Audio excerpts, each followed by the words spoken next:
Hello বন্ধুরা, আমি সুস্মিতা চলে এসেছি নতুন একটা দিন নতুন একটা ব্লগ নিয়ে। এটা তোমাদের কোথায় দেখাচ্ছে? এটা হচ্ছে বোলপুর শান্তিনিকেতনে। যারা এসছো তারা চিনবে নিশ্চয়ই। এটা হচ্ছে নাট্যঘর। আর দেখো, নাটকের শুরুর আগে একটা শুরু কথা বলছিল তোরা, তো সেটাই আমরা শুনে তারপরে শুরু হয়ে গেছে নাটক। তো আজকের নাটক ছিল বাচ্চাদের জন্য সাদা ভূত আর কালো ভূত। বাচ্চারা ভীষণ এনজয় করেছে জিনিসটা। আর তোমরা যারা যারা বোলপুরে ঘুরতে আসো অবশ্যই নাট্যঘরে গিয়ে একবার নাটক দেখে আসবে। শান্তিনিকেতনের যে কোনো ডিপার্টমেন্ট থেকে বিভিন্ন দিন নাটক হয়, ভীষণ এনজয় করবে তোমরা। পুরো নাট্যঘরটা ভর্তি ছিল, এত মানুষ যায় ওখানে।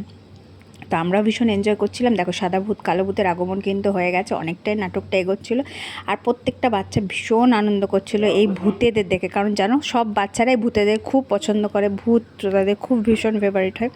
তো প্রায় রাত্রে 8টা পর্যন্ত নাটকটা হয়েছে, তারপরে আমরা ওখান থেকে বেরিয়ে চলে আসি। আর দেখো, এটা প্রায় শেষ দিক ছিল, ভূতের বিয়ে হচ্ছিল। তো ভীষণই ভালো লাগছিলো আমাদের দেখতে। অ্যাট লাস্ট কিন্তু ভূতেদের বিয়ে হয়নি, মানুষের সাথেই বিয়ে হয়েছিল। তো সেটা নিয়েই ঘটনাটা। চলো, আজকের মতন টাটা, দেখাবে অন্য কোনো দিন।